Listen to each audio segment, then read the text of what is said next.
Alright guys, welcome back to another YouTube channel. So today we're going to be taking a look at Abyssus. So this is a super interesting game.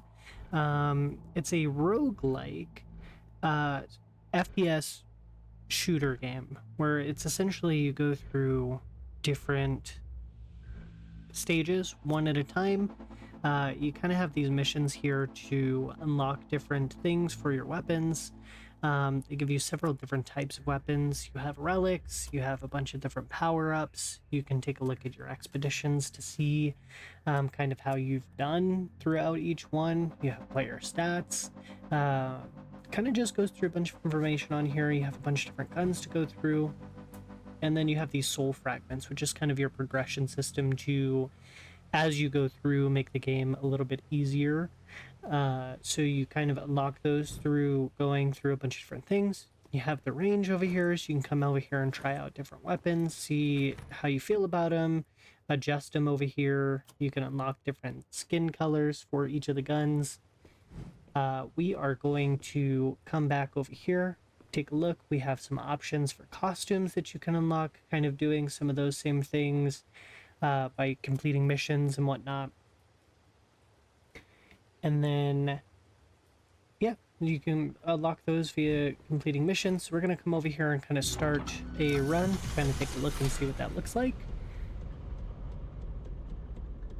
As you can see, we have a deep underwater theme going on in this game. So Abyssus is a retro-inspired, low-poly FPS developed by... I actually don't know the name of the development, but it has a heavy focus on old-school shooter mechanics. So if you kind of think about games like Quake or Doom with neon lighting and an ancient tech horror underwater type vibe, you are a diver trapped in a deep underwater sci-fi nightmare facing off against really unique steampunk-esque enemies. And you kind of have some puzzles and stuff that you get to go through to kind of continue going through the game, which is super interesting. I think it's fast-paced, it's brutal, it's pretty difficult realistically to go through. Some of the bosses can be quite hard.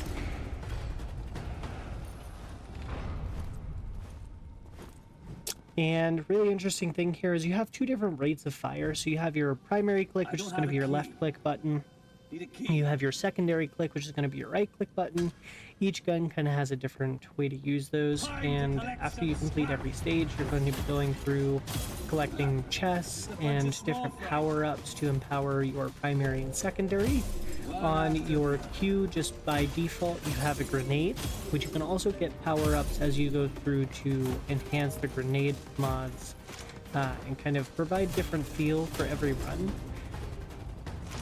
which kind of keeps the game super interesting. You get talisman, so here is a blessing altar where we can select a blessing. And so we're going to pick the fire one. We're going to go with the primary flares here, which increases our primary, which is our left click damage, and gives it kind of a fire element. As you can see here, when you're playing with multiple other people, you can take a look and see what all the people in your team are going, so that way you can kind of try and pick the best options to synergize with them sometimes as well, which is what makes this game super interesting in a co-op perspective. So we're going down to a lower level here, and as you can see, we kind of have just a ton of enemies spawn. They're really difficult to kill sometimes. I'm not too big of a fan of the shotgun. I do like the generic starting weapon a little bit more. Soon, we're going to be doing another video going over how to get all of the weapons in the game, but I do want to do a deeper dive into the lore of this world because I do find it really interesting. And as you can see, you can jump off, fall into the water, and take some damage, so you do kind of have to be a little bit careful when you have these stages with things like that. Staying as healthy as possible is super important.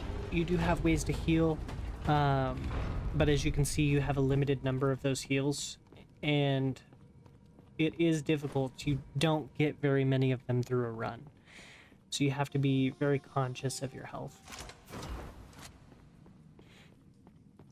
So we're gonna go into this room here, and so you see they have different missions to kind of go through while you're playing. So we have to destroy these 3 pylons. I think I am gonna die here. Like I said, this game can be a little bit unforgiving, but it is super interesting. I highly recommend you guys checking it out.